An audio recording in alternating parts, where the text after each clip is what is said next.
তো আমরা সর্বশেষ 2006-এর 28শে অক্টোবর আওয়ামী জাহিলিয়াতের আমলে দেখেছি যে কিভাবে মানুষকে লগি বৈঠা দিয়ে পিটিয়ে হত্যা করে এবং তার উপরে নৃত্য করা যায়।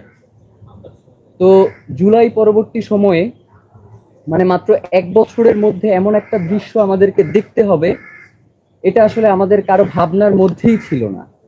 আপনারা জানেন যে গত 9 তারিখে মিডফোর্ডের সামনে একটা ভয়াবহ রকমের বীভৎস একটা হত্যাকাণ্ড ঘটেছে, যেখানে মানে একটা মানুষকে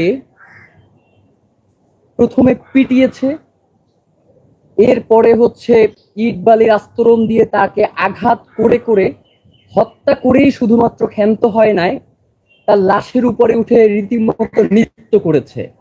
তো এটা বাংলাদেশের জন্য, বাংলাদেশের মানুষের জন্য এটা অত্যন্ত লজ্জার, এবং আমরা ইনকিলাব মঞ্চের পক্ষ থেকে তীব্র নিন্দা জ্ঞাপন করছি।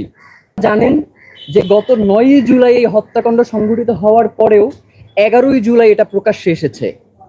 আল্লাহ না করুক এই ঘটনা যদি প্রকাশ্যে না আসতো, আসলে এই ধরনের ঘটনার বিচার আদৌ হইতো কিনা এটাও আসলে বাংলাদেশের মানুষ এখন বিশ্বাস করে না যে এর বিচার সে পাবে। তো আজকে 11ই জুলাই, 9ই জুলাইতেই আমরা দেখেছি যে দুই একটা অনলাইন মিডিয়া এই নিউজটা করেছে। তার মানে মিডিয়ার কাছে এই ব্যাপারটা যে মানে গোপন ছিল বা তারা জানতো না, ব্যাপারটা এমন না। আমরা মনে করি যে এই ঘটনাকে ধামাচাপা দেওয়ার জন্য মিডিয়ার উপরে হস্তক্ষেপ করা হয়েছে। আমরা সরকারের কাছে প্রথমে জানতে চেয়েছি যে সরকার কেন আইন শৃঙ্খলা পরিস্থিতির এক্ষেত্রে উন্নয়ন ঘটাতে তারা সক্ষম হয়নি। সরকারের বিভিন্ন উপদেষ্টারা তারা বলছেন যে তারা প্রস্তর যুগে প্রবেশ করেছেন, আবার যখন বিএনপির সংশ্লিষ্টতার প্রশ্ন আসে তখন তারা বলে যে ইন্টারিম গভর্নমেন্ট তারা হচ্ছে ব্যর্থ হয়েছে। তো আমরা আজকে ইনকিলাব মঞ্চের পক্ষ থেকে আজকের পুরো ঘটনার ইনকিলাব মঞ্চের পক্ষ থেকে যে বিবৃতি সেটা আপনাদের সামনে দিব।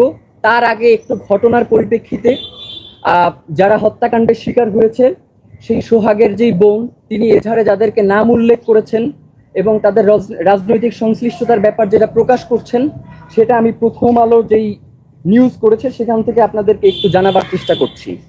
প্রথমত হচ্ছে তারা যেখানে 1 নাম্বার যে আসামি করেছে তিনি সম্ভবত মাহিন, যাকে বলা হয় যে তিনি যুব দলের ওই এলাকার সাধারণ সম্পাদক পদপ্রার্থী।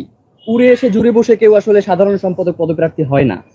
পাশাপাশি সেটা হচ্ছে আমরা মামলায় যে 19 জন পরিবারের পক্ষ থেকে অভিযুক্ত দাবি করা হয়েছে, তো তাদের একটু রাজনৈতিক পরিচয়টা দেওয়ার প্রয়োজন বোধ করছি। সেটা হচ্ছে তারা মামলার 13 নম্বর আসামি যাকে বলেছেন রজ্জব আলী ওরফে পিন্টু, যিনি কেন্দ্রীয় যুব দলের সাবেক জলবায়ু বিষয়ক সহ সম্পাদক।